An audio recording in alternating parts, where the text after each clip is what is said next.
lugares diferentes. No, porque acabo de cambiar de computadora.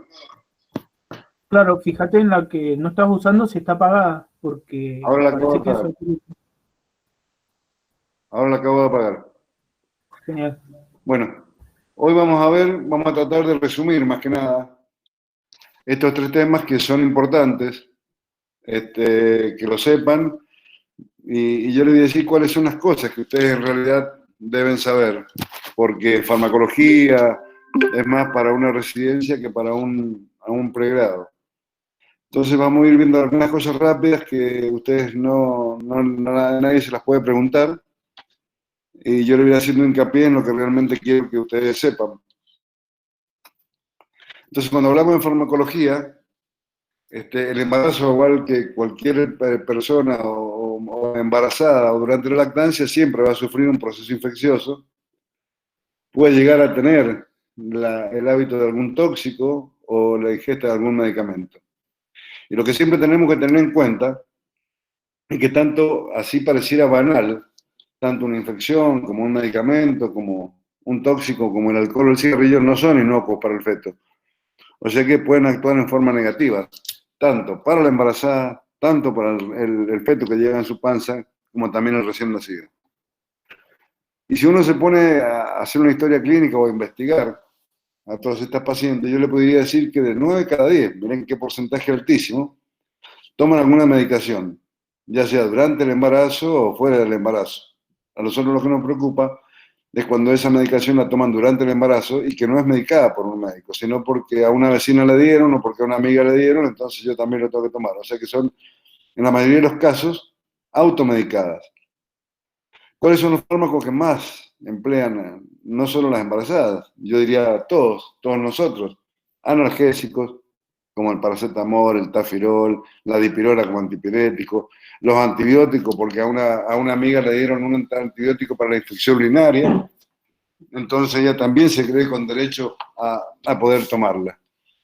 Entonces hay que tener cuidado porque el hecho de estar embarazada hace que la disposición del medicamento y su farmacocinética no sea la misma, porque cambia tanto su eficacia como su seguridad. Es así, por ejemplo, que si uno ve el proceso de farmacocinético en el embarazo, tiene un efecto totalmente distinto. Tiene retrasada su absorción, el aumento de la forma activa del medicamento en cuanto a su volumen de distribución es distinto, el metabolismo también se modifica y el aumento de la aclaración a través del clínico renal también es distinto. O sea, que dar un medicamento, por más inocuo que sea, a veces en el embarazo no es así. Y lo otro que tenemos que tener en cuenta, que la mayoría de los medicamentos, yo le diría que un 90% de los medicamentos atraviesan la barrera placentaria. Y lo hacen especialmente por difusión. Esa difusión la hace el medicamento por la liposubilidad y por el bajo peso molecular que tiene la mayoría. En la lactancia es distinto, porque es menos posibilidad de que pase un fármaco en la lactancia. Es menos frecuente, pero ahí tenemos que tener en cuenta otra cosa, que el recién nacido tiene los órganos responsables de esa eliminación, como el hígado y el riñón, los tiene totalmente inmaduros en la mayoría de los casos. Entonces, por lo tanto, un medicamento que debería ser inocuo para el feto, para el recién nacido, que toma la teta, al estar dificultada su eliminación, se acumula y entonces comienza a tener efectos adversos que no son los deseados. ¿Y cuáles son esos efectos adversos? Durante la gestación tenemos efectos teratógenos, como las malformaciones fetales, y alteración en la función de algunos órganos fetales. Y hay un periodo que es crítico, le diría yo, en el medicar, y que son las primeras 12 semanas, en donde está en plena formación todos los órganos fetales. En ese periodo de las 12 semanas, recuerden siempre ustedes las 12 semanas que es cuando hacemos la ecografía de la translucencia, cuando hacemos la ecografía de las probables malformaciones del tubo neural, hasta esa semana la medicación debe ser totalmente controlada y regida únicamente por aquellos medicamentos que realmente sean seguros. ¿Y quién es el que me asegura a mí que ese medicamento tiene cierta seguridad que yo se le puedo dar a la embarazada? La FDA, que es el ente que regula no solo los alimentos, sino también los suplementos alimenticios, los medicamentos, hasta los cosméticos, los ecógrafos, todos los productos relacionados con la medicina están regulados por la FDA. Y es la que en última instancia me va a decir, y los va a clasificar en 5 tipos distintos.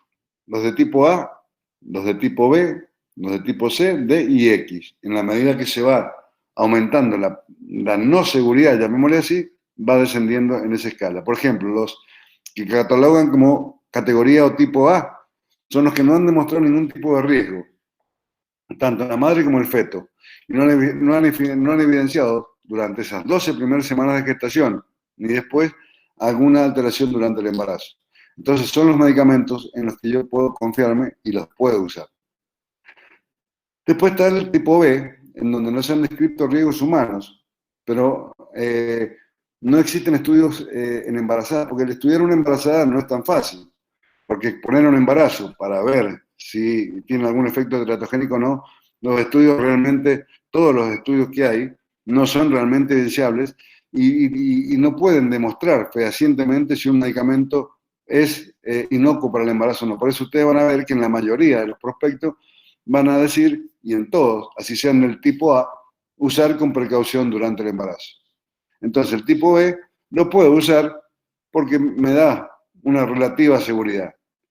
El C son aquellos que no descartan que puede haber un riesgo fatal. O sea que pueden haber efectos adversos, ya sea que lo han demostrado en estudios con animales o en otro tipo de estudios, pero no se descarta categóricamente que no pueda provocar un riesgo. O sea que yo si puedo evitarlos, si tengo otro medicamento que puede suplir al que yo estoy medicando, lo voy a usar sin duda.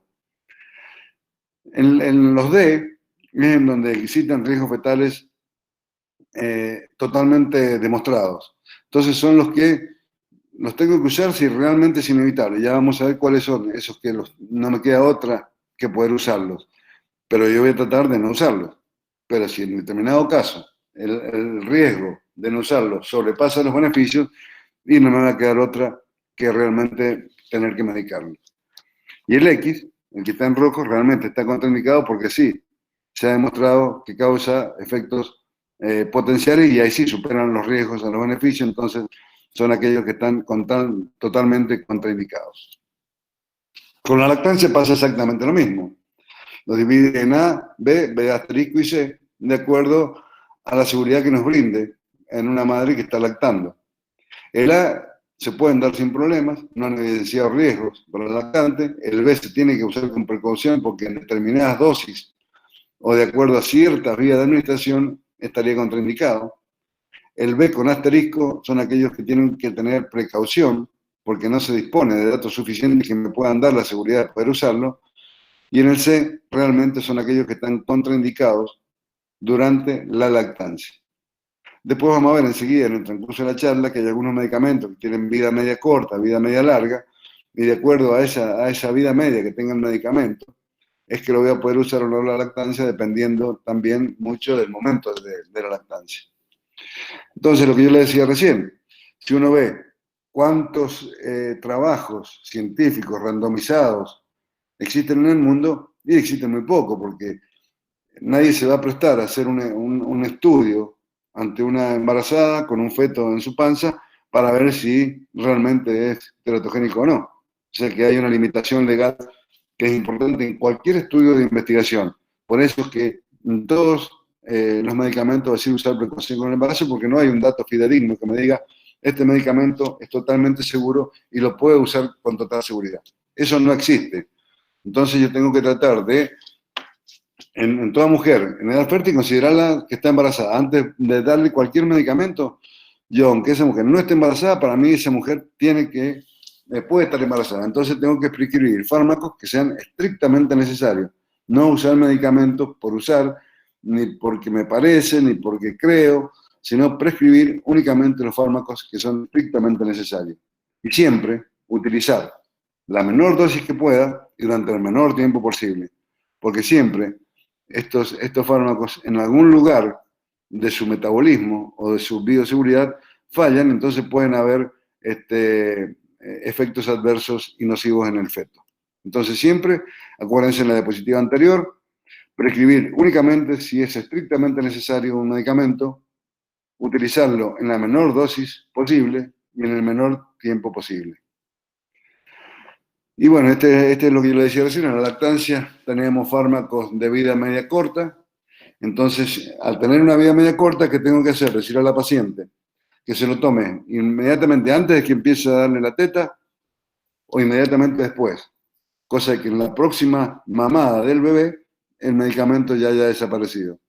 Y si no me queda otra que usar un fármaco que tenga una vida media más larga, de 4 a 6 horas, por ejemplo, lo tengo que administrar a la noche, cuando el recién nacido habitualmente es cuando tiene un sueño más largo.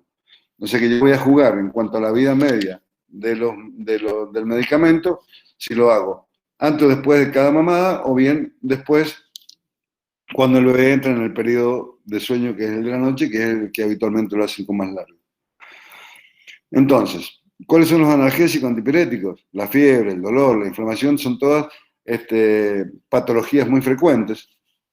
Entonces, en el primer trimestre puede estar relacionado, hay que tener en cuenta, si aparece fiebre, uno en una embarazada no tiene que pensar únicamente que puede tener angina, siempre hay que pensar que puede estar dependiendo de algún trastorno propio del primer trimestre del embarazo. Siempre aparece fiebre cuando hay algún trastorno como el aborto espontáneo o un aborto incompleto. Y después las lumbalgias, que es una de las que más se quejan la embarazada porque la columna cambia su lordosis normal, porque si no la paciente se iría hacia adelante. Entonces la lumbalgia es un síntoma muy, muy, muy frecuente, al igual que ya vamos a ver enseguida, la gastritis, la acidez, la constipación, son todos síntomas muy frecuentes y todas las embarazadas en algún momento van a requerir o se van a automedicar con algún tipo de estos medicamentos. De cualquier manera, siempre tengo que tener en cuenta que, por ejemplo, en las lumbalgias, si bien existen medicamentos que yo lo puedo usar, dijimos que vamos a tratar de evitarlo y sobre todo en el primer trimestre. Quizás mandando a la paciente a hacer fisioterapia, a que vaya a hacer natación o que vaya a hacer yoga, voy a recurrir a otra medida no terapéutica, más bien alternativa, y voy a tratar de preservar el medicamento para realmente cuando sea necesario y no apenas tenga un síntoma inmediatamente medicar. El paracetamol está considerado como un fármaco de elección en cuanto a lo que es analgésico o antiinflamatorio. La aspirina o el ácido acetilsalicílico y los AINES, que son los antiinflamatorios no esteroideos, son seguros en los 2 primeros trimestres. Al final se evita porque, como son antiinflamatorios potentes, lo que pueden hacer es retrasar el inicio del trabajo de parto. O sea, la paciente va a estar tomando antiinflamatorios en el tercer trimestre del embarazo, va a llegar su fecha probable de parto y no va a comenzar con su trabajo de parto, porque el dolor de la contracción va a estar inhibido por esos antiinflamatorios que está tomando. Entonces uno trata en el tercer trimestre, ya cuando vamos llegando después de las 35, 36 semanas, a suspender todo tipo de medicamentos, más estos tipos de analgésicos que van a poder retrasarme el inicio del trabajo de parto y se me va a transformar en un embarazo cronológicamente prolongado. Entonces, vamos a ir así repasando, para que eso le quede claro. Si tienen que dar un analgésico, siempre la primera opción es el paracetamol. Fíjense ustedes a la derecha de la imagen, que está categorizado como grupo B, en donde no habían estudios que demostraran que causaran daño. Y como segunda opción, los ibuprofenos o los AINES, sí que también son seguros. Todos los demás analgésicos los trato de evitar, ya sean analgésicos narcóticos como el tramadol, la codeína, son todos derivados de la morfina. Los trato de evitar. Me quedo únicamente como analgésico, paracetamol como primera medida o como primera elección, y los ibuprofenos o los AINES como segunda opción. Los antibióticos, otro medicamento que se utiliza casi permanente durante todo el embarazo. Recordar estas dos clases, las penicilinas, que no tienen problema y la pueden usar con total seguridad, las cefalosporinas, que también tienen una buena tolerancia en cuanto a seguridad, y los macrólidos, donde la eritromicina y la citromicina tienen una relativa seguridad y la claritromicina no, porque es la que causa efectos teratogénicos. Una que puede ser pregunta de examen: ¿cuál de los antibióticos está contraindicado? La claritromicina. Ya vamos a ver otro enseguida más adelante que está más contraindicado todavía que la claritromicina.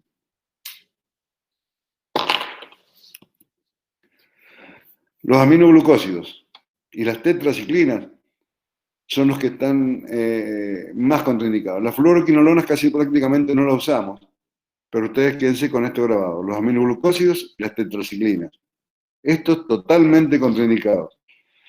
Los aminoglucósidos, la famosa gentamina o gentamicina, que se usa bastante en las infecciones urinarias, justamente es nefrotóxica y produce también lesión del octavo par.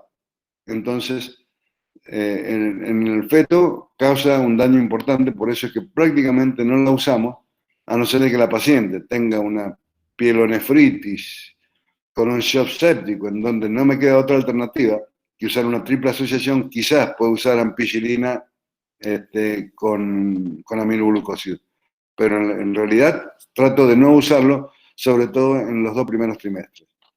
Y las tetraciclinas, el otro gran grupo de antibióticos que está totalmente contraindicado, porque se deposita en los dientes y en los huesos fetales. ¿Y qué es lo que produce en los huesos? Un retardo del crecimiento óseo y un daño en el esmalte, dice esmalte fetal, pero es esmalte dental. ¿Sí? Esos 2 grupos de antibióticos, aminoglucosis y tetraciclinas, totalmente contraindicados. ¿De acuerdo? Repasamos lo que acabamos de decir. Entonces, ¿qué voy a elegir? Como primera opción, las penicilinas.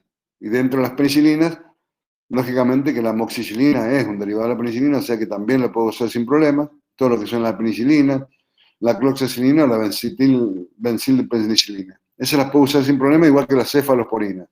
¿Sí? Esas las uso durante todo el embarazo sin problema.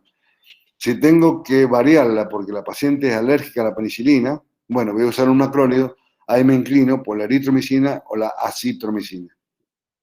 Recuerden, contraindicado entonces las tetraciclinas y los aminoglucósidos. Los antivirales no tienen problemas, se pueden usar si fuera necesario sin ningún problema. Ahí tenemos 2 antivirales muy usados, que es la ciclovir y el famciclovir. Como antimicóticos o antifúngicos usamos el clotrimazol, sobre todo cuando se usa en forma tópica vaginal no tiene ningún problema, la absorción es mínima y se puede usar con total seguridad. Y el metronidazol, que lo usamos en ginecología para 2 patologías, como antiparasitario por un lado y después contra los gram negativos por otro. Pero cualquiera de los 2 los podemos usar con total seguridad. Los psicofármacos es una controversia importante porque hay pacientes que lo vienen tomando desde hace mucho tiempo, entonces por ahí suspenderle un psicofármaco termina siendo más el riesgo que el beneficio. De tener que usar una benzodiazepina, sin duda, la primera elección la va a tener el diazepam, pero que produce algún tipo de malformación, y de poder usarlo, la que es más inocua y es muy bien tolerado es el clonazepam, si tuviera que usar algún tipo de estos psicofármacos, igual que los antipsicóticos. Acá están acá abajo. Los antipsicóticos, por ahí no me queda otra, si tengo una paciente con un episodio psicótico importante, no me va a quedar otra posibilidad que tener que usarlo, y ahí uso el haloperidol. Como antidepresivos, casi todos atraviesan la barrera placentaria, entonces tengo que dar la menor cantidad de dosis posible. El que menos malformaciones o alteraciones produce en el feto es la fluoxetina, que es un antidepresivo que lo puedo usar durante el embarazo y también durante la lactancia. Bueno, en el aparato digestivo quizás sea el aparato que más sufre en la mujer embarazada, porque, bueno, empieza con los vómitos, sigue con la emesis, después tiene problemas gástricos de acidez, de pirosis, de mala digestión y para colmo estreñimiento. Entonces, el aparato digestivo es uno de los que más problemas nos trae durante todo el embarazo. Para los vómitos, usamos la metoclopramida, que no tiene ningún efecto adverso y la podemos usar sin problemas. Para el estreñimiento, si usted agarra mujeres y 10 hombres, de 10 mujeres 9 van a ser constipadas, fuera del embarazo.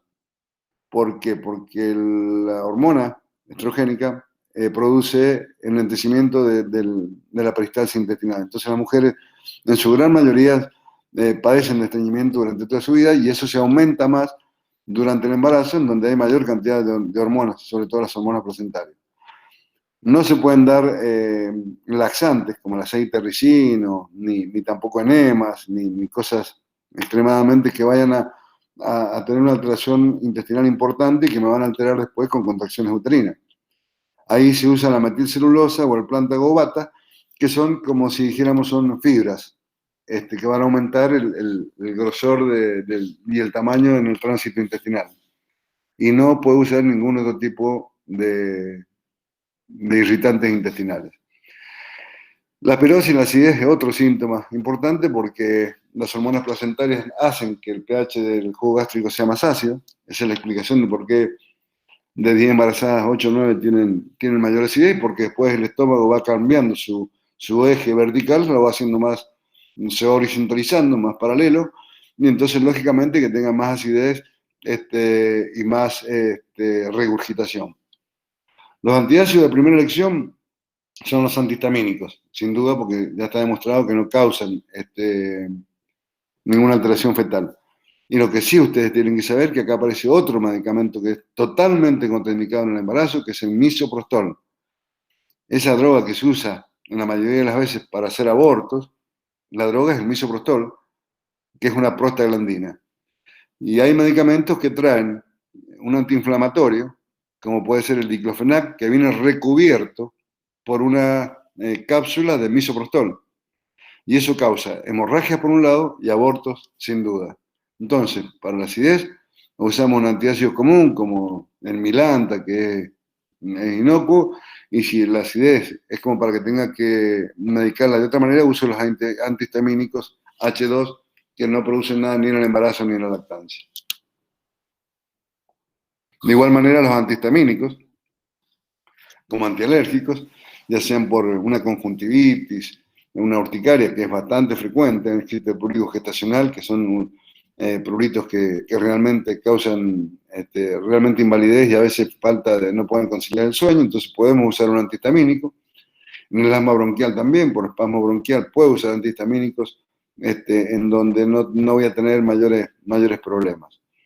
En las crisis asmáticas, cuando hay un broncoespasmo importante, si yo no lo medico, me va a producir una hipoxia fetal, seguramente. Porque si la madre recibe poco oxígeno, el feto no tiene dónde sacar oxígeno que no sea a través de la sangre materna. Entonces, por ahí los inhaladores de salbutamol o cualquiera de los vasodilatadores se pueden usar tanto en el embarazo como en la lactancia. Otra de las patologías frecuentes es la hipertensión inducida por el embarazo. Si se le agrega proteinuria, estoy ante una preeclampsia. Y acá tengo que medicarlo y en forma ambulatoria tengo dos medicamentos. De elección la alfa-metildopa. Y como segunda línea, que ya actualmente se usa tanto como la alfa-metildopa, le diría yo la betalol, también se puede considerar hoy, en la actualidad, como de primera elección. O sea que primera elección en la hipertensión, puedo usar los dos, o metildopa o la betalol. Y siempre tener cuidado en algo que es importante. Si yo tengo una paciente que en todos los controles tengo presión alta y que la tengo que medicar, no puedo asociar dos antihipertensivos ni usar un antihipertensivo que me baje mucho la presión, porque los descensos bruscos de la temperatura, si una paciente está acostumbrada a regular su tensión arterial en 130-80, 130-80, no puedo darle un medicamento y que la paciente le baje la presión a 9,5 o a 10,6, porque el que va a sufrir esa caída de la presión arterial sin duda va a ser el feto. O sea que tengo que tener cuidado cuando uso cualquier tipo de estos antihipertensivos, porque bajar o el descenso brusco también me puede dañar la salud fetal. Otro medicamento contraindicado, los diuréticos, que no son recomendables en los hipertensos. Si vos me decís un paciente X que tiene hipertensión, la mayoría de las asociaciones antihipertensivas vienen con la betalol, o sea, un antihipertensivo y un diurético. En el embarazo eso está contraindicado y no se puede usar. Si ustedes me preguntan, bueno, pero ¿por qué no se puede usar el diurético? El diurético lo que hace es eliminar líquido, aumenta la diuresis, lógicamente. ¿Y de dónde va a ser más fácil que el diurético saque líquido? ¿De las piernas que van a estar edematizadas? No. ¿Saben de dónde va a sacar el líquido que lo va a sacar más fácil y en mayor cantidad? Del líquido amniótico. Entonces, por eso, una de las causas por las cuales los diuréticos están contraindicados en el embarazo. Ya llevamos 2, 4, 5 medicamentos contraindicados. Viene el otro, la espironolactona. ¿Por qué? Porque si es un feto masculino, la espironolactona lo que va a producir es la feminización de fetos masculinos. El nifedipino, o la nifedipina, es otro antihipertensivo que usamos bastante, porque es buen antihipertensivo y aparte tiene otra característica importante que es que disminuye la dinámica uterina. Se usa aparte como un útero inhibidor. Entonces, cuando yo tengo una paciente hipertensa, que tengo que medicarla, pero que a su vez tiene una amenaza de parto pretérmino, sin duda que el que voy a elegir ahí no va a ser la famotidildopa o el labetalol, sino que va a ser la nifedipina. El problema que tenemos con la nifedipina es que tenemos que usarla con cuidado justamente porque les dije, porque baja muy brusca la presión. Entonces la tengo que medicar en dosis muy bien reguladas para que ese descenso no sea tan brusco en la paciente. Pero una paciente hipertensa con amenaza de parto pretérmino a las 32, 34 semanas, sin duda que voy a elegir la nifedipina. La diabetes. La diabetes es un tema controversial también, porque si la diabetes es gestacional y la paciente viene tomando antidiabéticos orales, también están contraindicados. Toda diabética gestacional que no puedo regular con la dieta son pacientes que son candidatas a ser tratadas con insulina, porque todas las demás drogas antidiabéticas causan malformaciones teratogénicas. Dos más, biguanidas y sulfonilurias. Son las otras medicamentos que están contraindicados en el embarazo. Ustedes van a tener el power, así que cuando lo repasen, vayan fijando y prestándose atención en estos medicamentos que son los que yo les estoy diciendo que están contraindicados. En la tiroides, la levotiroxina es muy común usarla, es muy frecuente el hipotiroidismo, es muy frecuente y la medicamos con total seguridad durante el embarazo y durante la lactancia. El hipotiroidismo ya es más complicado porque todos los fármacos que usamos en el hipertiroidismo están dentro de las categorías más bajas, por arriba de la X, está en la D, entonces no hay muchos estudios que me aseguren la inocuidad de los antitiroideos. Los del hipotiroidismo, la levotiroxina lo uso sin problema.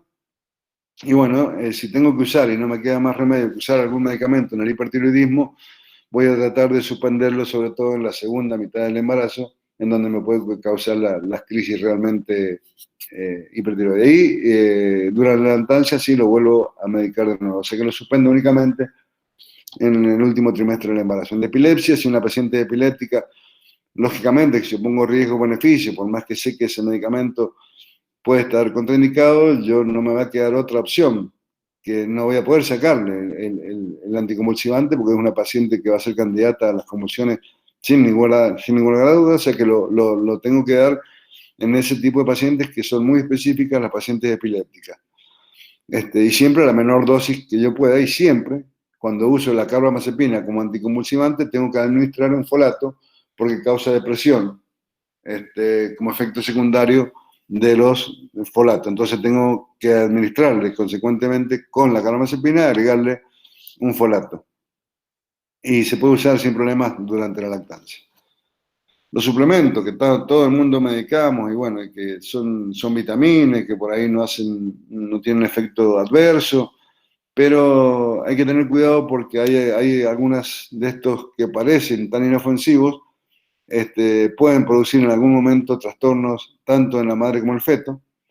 Entonces, el ácido fólico, que lo usamos permanentemente y que lo debo usar y es ley usarlo en las 12 primeras semanas, después, si lo tengo que usar, tengo que adecuar las dosis. Lo puedo usar bien en todo el embarazo, pero tengo que ir adecuando muy bien las dosis y el saber por qué lo estoy medicando. El calcio igual, durante el embarazo, en teoría, no causaría ningún daño, siempre y cuando veamos que la dosis que estemos usando. Y tiene un efecto beneficioso el calcio, que eso hay estudios, sí, que lo ponen en evidencia, que tiene un efecto favorecedor en cuanto a la hipertensión. Retrasan la hipertensión inducida por el embarazo y, lógicamente, que de esta manera también retrasan la preeclampsia. Y después, dentro de las demás vitaminas que tienen casi todos los complejos vitamínicos, vitamina A altas dosis producen alguna anomalía, o sea que dar vitamina A tampoco es como que estoy salvado, porque hay que tener cuidado las dosis que manejamos de vitamina A. Y la vitamina D y la vitamina B y la D, bueno, son digamos, teratogénicas o causan alguna malformación si son usadas en dosis muy, muy elevadas. Si no, la mayoría de los complejos vitamínicos para embarazadas traen todo este tipo de vitaminas y minerales. Los anticonceptivos, una vez que la paciente tuvo su parto o su cesárea y pide consejo de planificación familiar, lo que voy a darle, si tengo que dar un anticonceptivo y está dando el pecho, voy a usar solamente los progestágenos. ¿Qué significan? Todos los anticonceptivos están compuestos por dos sustancias, los estrógenos en la primera fase y los progestágenos en la segunda. Lo que yo uso durante la lactancia son anticonceptivos que sean progestágenos puros, que no tengan estrógenos, y estos son los que disminuyen después la producción de la leche, pero yo siempre elijo como anticonceptivo un progestágeno exclusivo solo, sin combinación, no son combinados. La píldora poscoital se puede usar sin problema, ya sea después del embarazo, de la lactancia, pero no como método anticonceptivo, sino como justamente se llama la píldora de emergencia, como anticoncepción de emergencia, no como forma predominante como método anticonceptivo. Volvemos a repasar. Si tengo que elegir un analgésico, aspirina, paracetamol y después los AINES, los ibuprofenos. Si tengo que elegir un antibiótico, penicilina o cualquiera de sus derivados y la céfalo. Si me encuentro con una paciente alérgica a la penicilina, por ahí me inclino por la eritromicina y la acitromicina. Acuérdense, acá está escrito, pero la claritromicina y la roxitromicina están contraindicados. Me quedo con penicilina, céfalo y la eritromicina, los macrólidos. Como antimicótico dijimos el clotrimazol únicamente, y si tengo que usarlo como antiparasitario, el metronidazol. En el aparato digestivo para los vómitos, la metoclopramida y la ranitidina si es muy, muy necesario como antiácido. Y el hidróxido de aluminio, que este es el más inofensivo de todo, que es el famoso Milanta, y que es el que toman la mayoría de las embarazadas. Y en esta volvemos, recuerden, el que está totalmente prohibido es el que causa abortos y causa hemorragia, que es el misoprostol. En el aparato respiratorio puedo usar los antihistamínicos y antialérgicos sin ningún problema, y en las crisis asmáticas puedo usar los PAF de salbutamol o teofilina sin problema. Como antihipertensivo de primera elección, la famotidildopa y el labetalol, contraindicados los diuréticos y la espironolactona. Para la depresión o como ansiolítico el clonazepam, y como antidepresivo dijimos la fluoxetina. Para los diabéticos la insulina, si está tomando metformina con anterioridad puede volver a tomarla, la levotiroxina que no tiene ningún tipo de contraindicación, y corticoides los uso sobre todo en la maduración pulmonar o cuando tengo algún proceso inflamatorio agudo puedo usar una ampolla de betametasona. Entonces, siempre tenemos que tener en cuenta cuál es el riesgo y cuál es el beneficio. Ante cualquier medicamento que yo vaya a dar, cuáles son las necesidades que yo tengo de dar ese medicamento. ¿Es necesario? Me lo tengo que plantear. Este síntoma que me refiere a la paciente, este síntoma, ¿es para medicar o no es? ¿Es para medicar? Entonces prefiero los medicamentos que me aseguren de que este medicamento es inofensivo y que tenga algún cierto rodaje en cuanto a estudios. Ya sé que no son muchos, pero por lo menos que la FDA me diga que no hay experiencias de malformaciones fetales. Siempre lo que dijimos al principio, prescribir la más mínima dosis y en el menor tiempo posible. Y evitar los preparados con varios, esos medicamentos que vienen para las varices y a su vez vienen para la presión y que te regula con una vitamina porque te hace bien. Eso hay que tratar de evitarlos totalmente, es que son varios principios activos en un solo medicamento y que los hacen a veces las farmacias estas que hacen medicamentos como homeopatía, que ellos te preparan en un comprimido tenés quizás 3 o 4 productos activos en una sola cápsula. En la lactancia, si bien pasan muy poco, pero tenemos que tener en cuenta que siempre usar los que tienen acción corta, cosa que no tengan ni tengan efectos secundarios en el recién nacido por acumulación y por inmadurez de sus órganos, sobre todo el hígado y el riñón.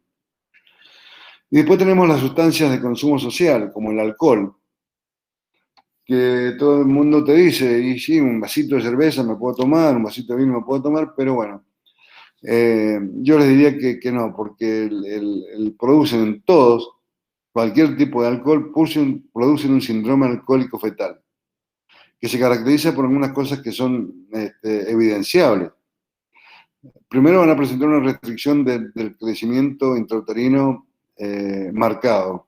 Y después en el nacimiento, si uno sigue a esos chicos a largo plazo, seguramente que van a tener trastorno de conducta, trastorno de atención, trastorno de comprensión. Hay algunos efectos cerebrales descritos y algunas deformaciones, sobre todo cranifaciales, labio leporino. Entonces hay que tener cuidado cuando uno dice, por un vasito de cerveza, no lo puedo tomar. Y la mayoría de los médicos le decimos, sí, bueno, tomate un vasito de cerveza, si es un antojo, pero hay que tener mucho cuidado porque estamos ante la presencia de un paciente que no metaboliza como un adulto y que es el recién nacido, y nosotros siempre tenemos que tener en cuenta a ese feto como un paciente más. El café, el té, la misma Coca-Cola, son considerados, fíjese usted que no está considerado como una clase A, sino que es una clase B. O sea que si la usamos en muchas cantidades, sobre todo en esas primeras 12 semanas, también puedo hasta provocar un aborto. Entonces tengo que tener en cuenta que todas estas sustancias producen en algún momento algún efecto adverso. El tabaco, ni qué hablar, el tabaco está comprobado a través de miles de estudios randomizados y una evidencia científica potente que producen no solo restricción del crecimiento, sino pueden producir aborto, desprendimiento de placenta, parto pretérmino, o sea que son medicamentos que realmente pueden tener un efecto adverso perinatal importante. Vacunas. Las vacunas hay dos, que son las que están, las que se usan y que es obligación de usarlas. Sobre todo en esta época, toda embarazada debe tener la vacuna antigripal. Y si no la tiene, que colocársela urgente. Y la triple bacteriana, que es por la famosa antitetánica. Lo que tengo que evitar son las vacunas a virus vivos atenuados, sobre todo la rubiola. Y esto también quiero que lo recuerden, porque a veces es pregunta de examen. Si una paciente está embarazada, tengo contraindicada la vacuna de la rubiola, porque son virus vivos. Ahora, si a una paciente le colocó hoy la vacuna antirrubiola, le pongo la vacuna, ¿cuánto tiempo puede pasar para que esa paciente se quede embarazada? Tiene que pasar más de 3 meses para que ella se pueda quedar embarazada. ¿Sí? A veces se pregunta a veces en el examen porque le he escuchado ese tipo de preguntas. Entonces, usar siempre el medicamento más seguro, a la menor dosis efectiva y por el menor tiempo posible. Siempre tener en cuenta cuando uno va a hacer una medicación en una paciente embarazada, recordarse todos los efectos colaterales, recordar que el medicamento tiene un metabolismo distinto, que tiene una forma de excreción distinta y que el perjudicado a veces es la madre y a veces es el feto, que no tienen manera de defenderse de otro tipo no tienen posibilidad de defensa. Esto es la parte de farmacología. Vamos a ver rápido el estreptococo. ¿Me están escuchando bien, no? Doctor, yo tenía una duda Sí, doctor. sobre, ahora, sobre la metformina. Usted dice que está contraindicado porque es teratogénico, pero había leído también que se indicaba en las mujeres con insulinoresistencia, o sea, con una... La paciente que tiene cuando tiene insulinoresistencia aumentada y viene tomando metformina, la puede seguir usando. Tengo que adecuar las dosis y ver los niveles de glucemia que empieza a manejar esa paciente. Pero si ya viene con esa medicación en forma crónica y tiene una resistencia a la insulina aumentada, puede usar la metformina. La mayoría de las diabéticas, eso tenganlo en claro, la mayoría de las diabéticas que requieren tratamiento farmacológico, el medicamento de elección es la insulina.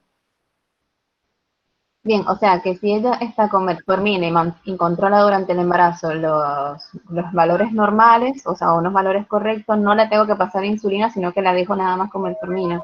La dejo con metformina por lo menos un tiempo. Bien, gracias.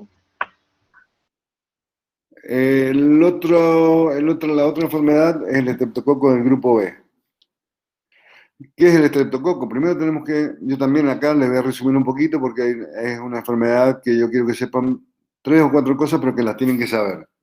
Son gérmenes gram positivos, que se clasifican en distintos grupos, el A, el B y el C, pero que tienen una característica especial, que en la pared de ese germen tienen enzimas hemolíticas, que son las que van a destruir los glóbulos rojos, lógicamente. Y de acuerdo a esa capacidad que tenga, o esa cantidad de enzimas hemolíticas que tenga, se van a clasificar en alfa o beta hemolíticos o beta no hemolíticos. Al que nosotros nos vamos a referir, el que nos interesa en obstetricia, es el estreptococo beta hemolítico del grupo B. Que habrían dos, el grupo A y el grupo B. Pero el tipo beta es el hemolítico que es el que altera o es responsable de la sepsis neonatal en obstetricia. Esta es una clasificación que a ustedes no se las va a preguntar nadie. Ustedes tienen que saber que el estreptococo del grupo B es un estreptococo beta hemolítico y que es responsable de la infección neonatal con una altísima mortalidad, de hasta un 50% es la tasa de mortalidad que tiene el estreptococo de manifestarse como transmisión vertical en el recién nacido. Y es la quinta causa de muerte. Y cuando un bebé nace y nació todo bien, y a las 24 o 48 horas está séptico y tiene una meningitis, y uno dice, pero ¿cómo? Si el parto fue normal, estuvo todo bien, pero a esa paciente quizás no le pedimos el análisis y se contagió en el momento del parto, contrajo el estreptococo y es el responsable de esa sepsis. Y hay que tener en cuenta esto que es muy, muy, muy importante, que un alto porcentaje de pacientes están colonizadas con el estreptococo. Y el estreptococo se puede ubicar tanto en el recto como en la vagina.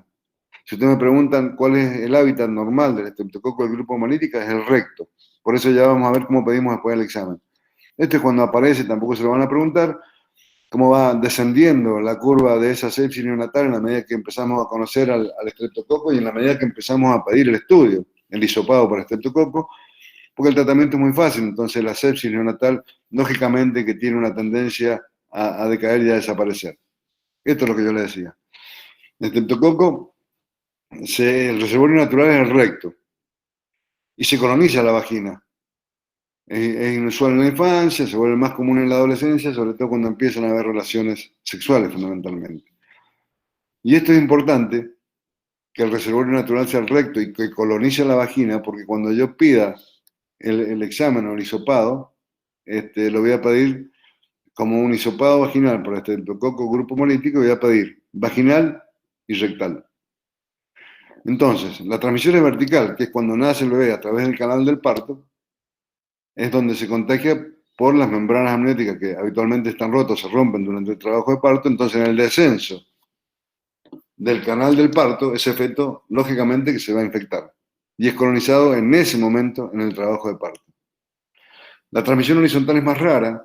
Si un recién nacido se transmite en forma horizontal, seguramente que es por personal de salud del mismo hospital o de neonatología, pero no a través del canal del parto, y es muy, muy raro. Y esto también es importante.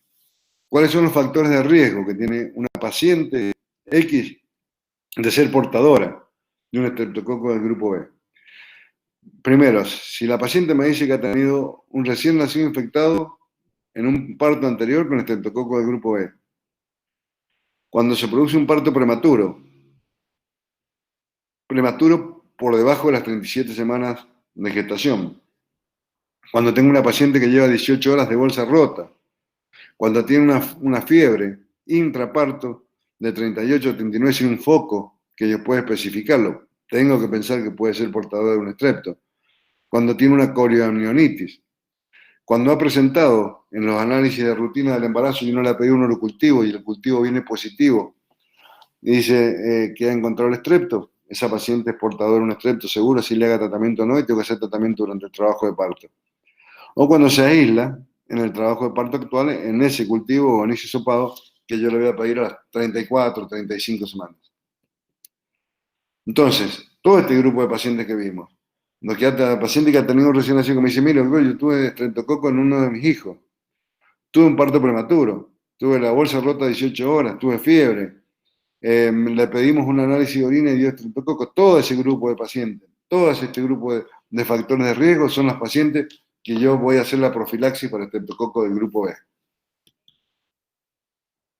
Cuando la madre tiene cultivos positivos, durante el nacimiento la transmisión es vertical. Y eso es prácticamente una fija, entre un 29 y un 85%. La media sería un 50%. Y de ese 50%, los que producen la enfermedad neonatal es un 2 o un 4% de los recién nacidos. Que si bien es un porcentaje bajo, pero producen una meningitis que después deja al recién nacido con secuelas graves.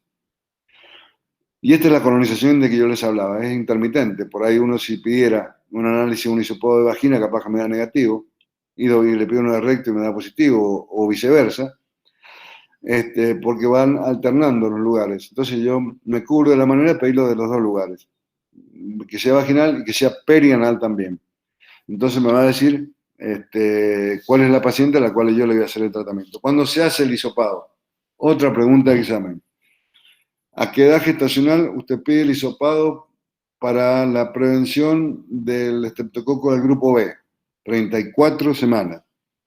Si dicen 34, 35, hasta 37, se lo pueden aceptar, pero ustedes tengan como fija la edad que yo pido el hisopado del estreptococo es a las 34, 35 semanas, porque por ahí se me adelanta el parto y llega la paciente con trabajo de parto y el neonatólogo lo primero que me va a preguntar es si tiene el hisopado de estreptococo hecho. Entonces decir, no, mira, se lo iba a pedir a las 37.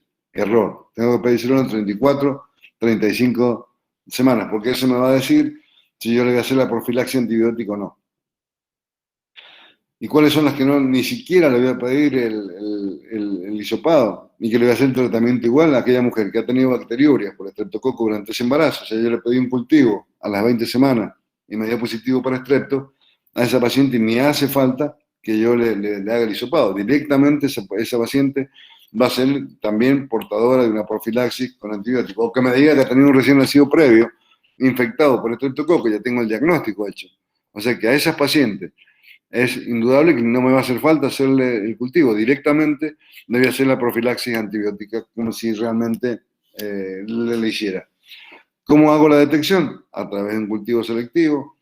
Se llama selectivo porque está enriquecido con antibióticos, que es el ácido anhidríxico y la gentamina, o sea que inhibe los gram negativos, que me van a quedar en una placa de Petri, únicamente los gram positivos. Y si ustedes algún día tenemos posibilidad de hacer algún práctico, yo les voy a mostrar en la placa de Petri cómo queda el medio enriquecido con Tooth Hedwig, queda como una mariposa, ¿sí? Esa mariposa me está diciendo que ese cultivo es positivo. ¿Y cómo hago la profilaxis? Hay dos drogas recomendadas. Acordémonos de los antibióticos que estaban permitidos. ¿Cuáles son los más usados? ¿La penicilina o la ampicilina? La penicilina, 5 millones endovenosas, ¿sí? Y después 2,5 millones también por la guía cada 4 horas. Y el que más se usa es la ampicilina. Entonces, la paciente, esto acuérdense que se inicia cuando inicia el trabajo de parto. No lo puedo hacer, suponte, yo hice el hisopado a las 34 o 35 semanas, me dio positivo, ahí nomás le pongo un suero con penicilina. No. La profilaxis la hago cuando la paciente inicia el trabajo de parto. Si uso penicilina, le pongo 5 millones de entrada y después 2,5 millones cada 4. Si uso ampicilina, le pongo como dosis inicial 2 gramos endovenoso y después 1 gramo cada 4 horas hasta el parto, until delivery. O sea que uso 2 gramos de entrada y 1 cada 4 horas hasta el parto. Llega a ser alta la paciente y bueno, puedo usar alguna de las cefalosporinas, puedo usar también la clindamicina, que se usa 900 miligramos endovenosa y después 8 cada 8 horas hasta el parto, la eritro, y la vancomicina, pero me tengo que mover fundamentalmente con la ampicilina o la penicilina, la cefalosporina o la clindamicina. El más usado, ampicilina. No le van a preguntar las dosis, pero si se las preguntan no es difícil. 2 gramos de entrada y después 1 gramo cada 4 horas hasta el parto. Y si la paciente va a tener una cesárea, doctor, ¿le pone el antibiótico? Y no, si va a tener una cesárea, ¿para qué le voy a poner el antibiótico? Por más que sea estreptopositiva, si no va a pasar el feto por el canal del parto. Hay contagios, están descritos en algunos trabajos que se puede contagiar si la madre ha tenido la bolsa rota muchas horas. Pero si la cesárea es una cesárea electiva, en donde yo le digo a la paciente, te voy a operar el viernes a las 12 del mediodía, vos te internás a las 9, y están todas las condiciones dadas, en esa paciente que va a una cesárea electiva, no hace falta que yo le haga la profilaxis por más que tenga el estrepto positivo. Entonces, de toda esa paciente, el 80% de las cosas desarrolla sepsis neonatal temprana. Y hay un 20% que lo hace más tardía. O sea, que inicia el periodo de infección después que sale o la madre se va de alta. El 50% de los recién nacidos con sepsis, o sea, con estrepto positivo, son sintomáticos al nacimiento. Y el 80% desarrollan síntomas las primeras 24 horas, o sea que son porcentajes altos. Y después de las 48 horas, ya la presentación de síntomas es menos frecuente, pero tenemos que tener en cuenta que también existe una sepsis neonatal temprana y una sepsis neonatal tardía después de las 48 horas. ¿Cuáles son los síntomas de los recién nacidos? Bueno, la cianosis, la dificultad respiratoria, la apnea, son fetos que tienen taquicardia, tienen taquifigmia. Si uno le hace una radiografía, como se le hace en la neonatología, acá ya nos estamos metiendo en nuevo que mucho a nosotros no nos corresponde, pero para que tengan una idea, tienen un patrón retículo granular, así como las neumonías, con infiltrados neumónicos bien irregulares, y a veces hasta derrames pulmonares, pleurales, edema de pulmón, o sea que son cuadros que son bastante importantes en los recién nacidos. ¿Y cómo hago las manifestaciones clínicas de una sepsis? Con signo de localización y la meningitis, que es un cuadro bien típico, con el bebé que prácticamente el bebé entabla, y estos generalmente comienzan inmediatamente a las 24 horas después del nacimiento. ¿Cómo se hace el diagnóstico? Y el diagnóstico lo hago a través tengo que buscar la bacteria. Entonces yo tengo que aislarla. ¿Y dónde la voy a aislar en un recién nacido? A través de un hemocultivo o si no de una punción lumbar. Se le hace una punción de peridural, como si fuera una peridural, una punción raquídea, se extrae cefalorraquídeo, líquido cefalorraquídeo, y ahí habitualmente me va a dar el diagnóstico porque va a aparecer el estreptococo. Entonces el tratamiento, dijimos, penicilina, en el tratamiento de elección. Ya estamos hablando acá del recién nacido, por eso van a ver que aparece el aminoglucósido, porque ya acá tenemos un recién nacido, no tenemos un feto intraútero. Entonces la combinación de ambos, penicilina y aminoglucósido, es lo que habitualmente usan los neonatólogos. También se han descrito casos que es sensible a la vancomicina, ceftriaxona, imiprimen, que son antibióticos que también se usan en neonatología. Tiene una tasa de mortalidad de un 5 a un 15% y aumenta sobre todo si son niños de bajo peso, con pequeños para la edad gestacional o que hayan tenido un retardo en el crecimiento. Entonces el shock séptico es importante y sobre todo si uno no hace el diagnóstico oportuno y retrasa el inicio del tratamiento. Y lo que decíamos recién, si uno no hace el diagnóstico y deja pasar este tipo de cosas, son pacientes que cursan con una meningitis importante y que lo deja con secuelas graves a ese recién nacido. Vamos a hacer un pequeño resumen, que es lo que yo quiero que a ustedes les quede en realidad. Saber que es un germen gram positivo, que es responsable de esa sepsis neonatal, que esa sepsis neonatal, la principal focalización son las meninges, que es una meningitis que deja secuelas graves, que coloniza en forma intermitente la vagina y el tracto intestinal, por eso el cultivo se hace vaginal y perianal, y a las 34 35 semanas, que hay pacientes que tienen factores de riesgo, aquellas, acuérdense, que han tenido chicos anteriores que han tenido la enfermedad positiva, o infecciones urinarias con el germen positivo, o que han tenido partos con bolsa rota más de 18 horas, Todas esas pacientes que entran dentro de ese grupo de factores de riesgo son las que van a ser las indicadas para hacer la profilaxis antibiótica, que es la que vamos a prevenir esta enfermedad. Seguimos 10 minutitos más y ya los dejo que descansen. Quería darle estos 3 temas porque para mí son importantes y a veces he escuchado que lo preguntan en las mesas de examen. La colestasis intrahepática del embarazo, que es una enfermedad frecuente, que para colmo no tiene una etiología bien definida. Se habla de que existe predisposición genética, que los factores hormonales del mismo embarazo producen este tipo de enfermedad y factores ambientales.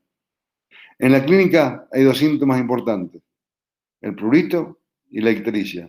¿Qué aparece primero? El prurito. Pregunta de examen. En la colestasis intrahepática del embarazo, ¿cuál es el síntoma primordial o principal? El primero de todos es el prurito. Después aparece la ictericia. ¿Qué característica tiene ese prurito? Primero que es intenso, es persistente, va aumentando de intensidad incluso. Habitualmente se da más en las palmas y en las plantas. Y generalmente es de noche. ¿Y qué pasa después del parto? Habitualmente esta enfermedad, una vez que uno sacó la placenta, es como más o menos la hipertensión. La enfermedad prácticamente desaparece. Entonces, en la clínica tenemos el prurito, que desaparece después de las 48 horas, y la ictericia, que a veces la paciente queda con sus mucosas ictéricas durante 15 días después del parto. ¿Tiende a recibar en embarazos posteriores? Sí. Cuando una paciente dice, mi doctor, yo en el embarazo anterior tuve una colestasis, lo más probable es que en este embarazo que le estoy controlando, lo más probable es que aparezca también en este embarazo que estoy controlando ahora.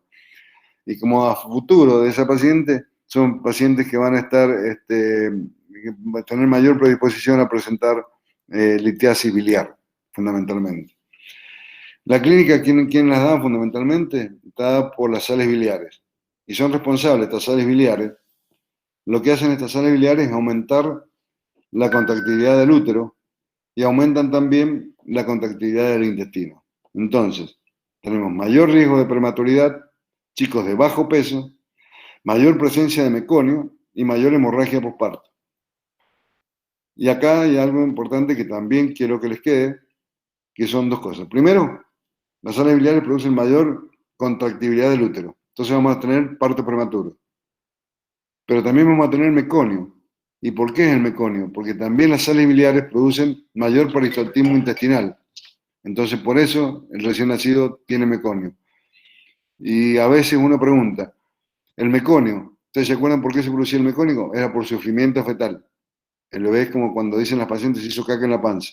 El meconio normal es producido por un sufrimiento fetal agudo, pero el meconio de la colestasis intrahepática no es por sufrimiento fetal, sino que es producido por la mayor concentración de ácidos biliares o sales biliares. ¿Qué le pido a la paciente? Primero un laboratorio completo. Le pido lógicamente las enzimas hepáticas, o sea, un hepatograma con bilirrubina, GOT, GPT y FAL, y lo que tengo que pedir fundamentalmente son las sales biliares libres, que son las que me van a dar la sintomatología. ¿Con quién la puedo diferenciar? Que tenga una hepatitis, que tenga una litiasis vesicular, que tenga una infección dermatológica y diferenciarla de un prurigo gestacional, o que sea alérgica a algún medicamento o alguna comida que esté manifestando ese prurito y que no tenga nada que ver y que no sea una colestasis en realidad. ¿Quiénes la producen? Las sales biliares, que aumentan la contractilidad del útero, por eso tengo parto prematuro, a su vez producen el aumento de las prostaglandinas y aumento del peristaltismo intestinal, por eso tengo el líquido amniótico con meconio. El pronóstico es benigno, desaparece espontáneamente y no deja habitualmente secuelas. Esto es pronóstico materno, lógicamente, ¿no? No producen en la madre más que la incomodidad de ese prurito que realmente es intenso, nocturno, que a veces no pueden conciliar el sueño porque es importante, palmoplantar, y que el aumento va aumentando a medida que avanza el embarazo y desaparece el posparto.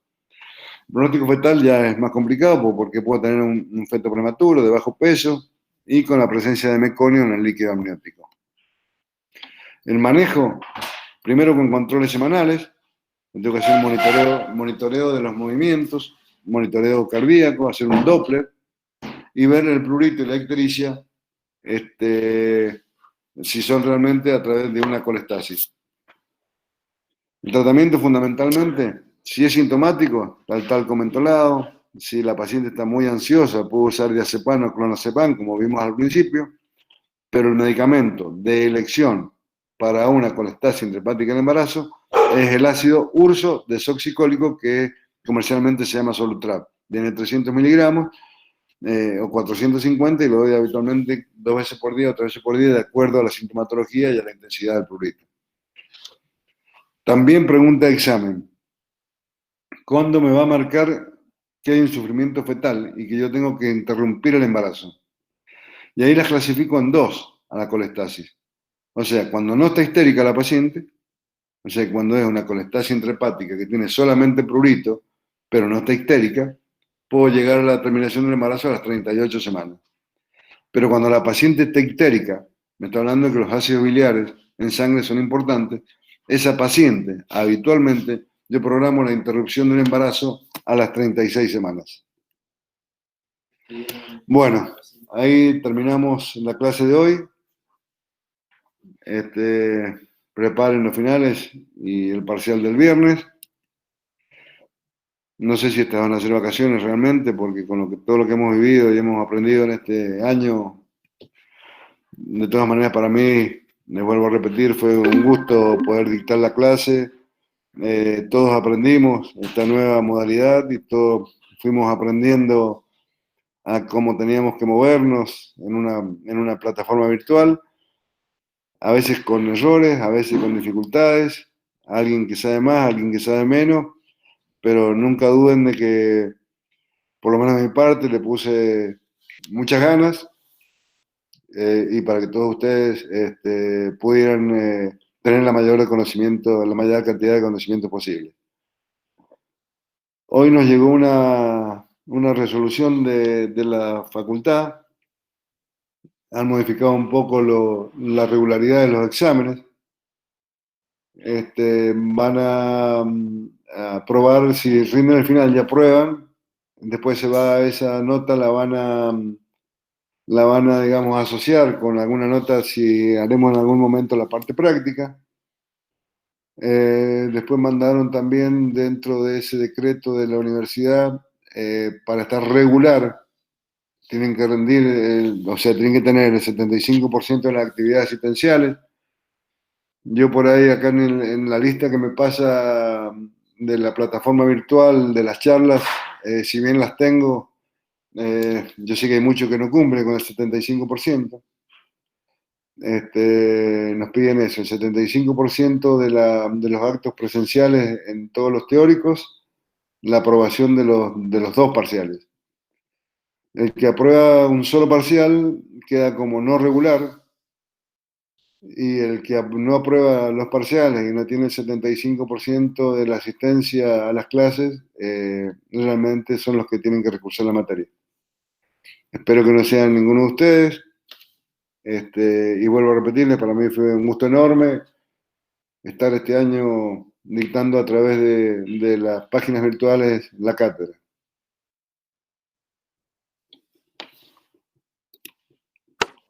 Muchas gracias, doctor. Los escucho. Gracias, doctor. Doctor, a mí me quedó una duda, no sé si... Sí, cuando habló del labetalol, sí.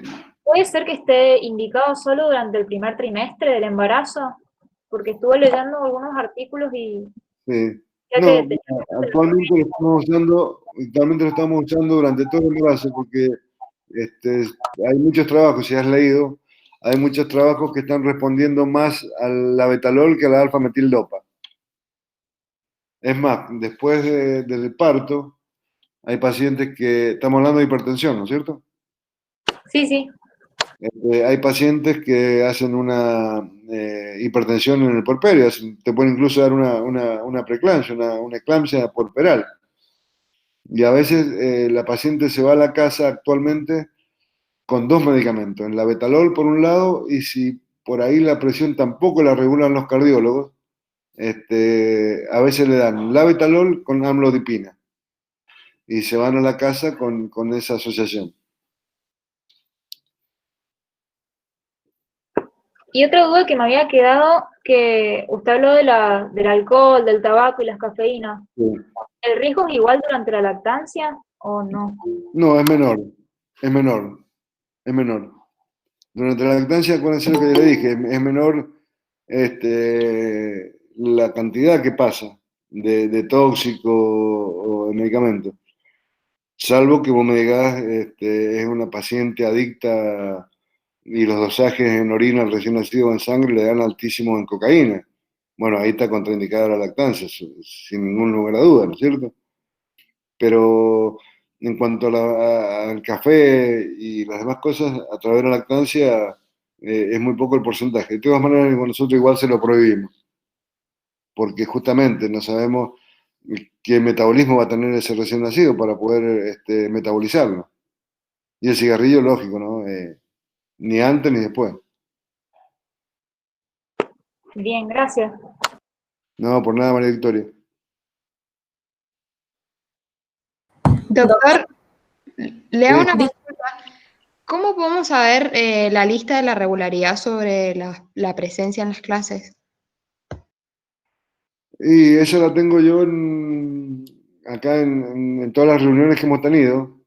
A mí me va dando a medida que avanza la reunión quiénes son los que ingresan y quiénes son los que abandonan y a la hora que dejan la reunión. Yo le voy a dar por primero más importancia a la regularidad en cuanto a los parciales, ¿sí? Porque como le dije anterior, este año ha sido difícil para todos, yo creo que para ustedes también.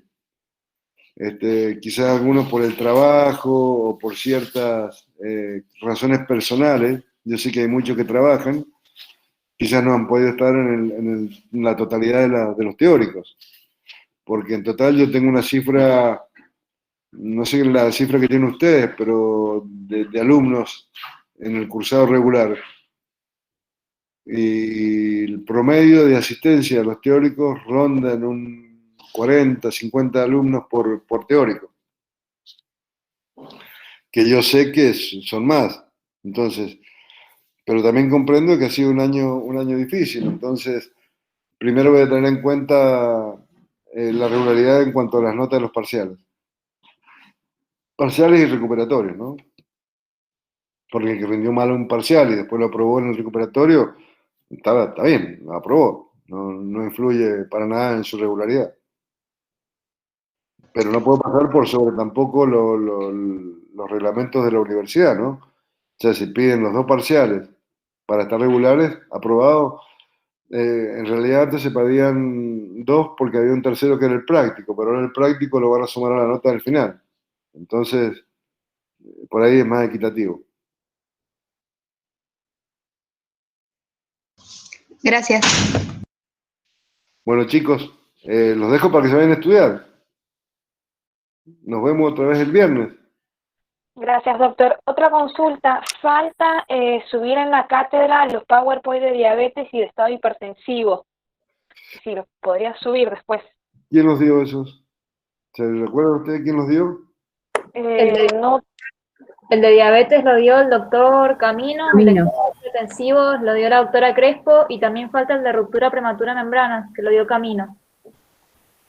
Bueno, voy a ver si le hablo a Camino a ver si lo puede subir. Yo se lo subí creo que ayer, ¿no es cierto? Este que vimos hoy, creo que ya lo tienen sí, subido. Los sí, tres. está subido, los tres. Sí, yo lo subí por separado, para que no tuvieran problemas, el canal fuera muy pesado y no se subieron, así que lo subí por separado. Bueno, Pablo, ¿está Pablo por ahí? Sí, Doc, ¿qué pasó? Mirá, Pablo, después, porque yo justo ahora tengo una cesárea, pero después mandame un mensaje cuáles son lo que las chicas me acaban de decir, los power que faltan subir. Así Ok, yo ok. los cuido a camino, diabetes, hipertensión y RPM, creo que me dijeron, pero me dijeron alguna más. Ok, Doc. No, esos tres son, doctor. Por favor. Bueno, si me lo manda alguno de ustedes, yo le hablo a Pablo porque es con el que más tengo a veces relación porque lo veo en su trabajo. Trabajamos juntos en una clínica, así que por eso por ahí Pablo me sirve de conexión con ustedes, pero igual él lo sube a la plataforma o me avisa cualquiera de las novedades de ustedes. Ok, Doc, yo le aviso. Doctor, ¿y cuándo podría colocar la fecha y el horario de la clase de consulta como para estar preparado? Mira, se las digo ya, porque yo creo que lo voy a tener que hacer yo. Hagámosla el lunes a esta hora, ¿le parece bien a las 16? Sí, doctor. Por mí, sí, Yo ya la programo para el lunes a las 16. ¿Sí? genial, gracias. No, por nada. Bueno, chicos, nos vemos. Muchas gracias por todo, doctor. Gracias a Chao, doctor, ustedes. muchas gracias. Gracias, doctor. Muchas gracias. Gracias a Gracias por ustedes, todo. primera vez que esperaron hablar. Gracias.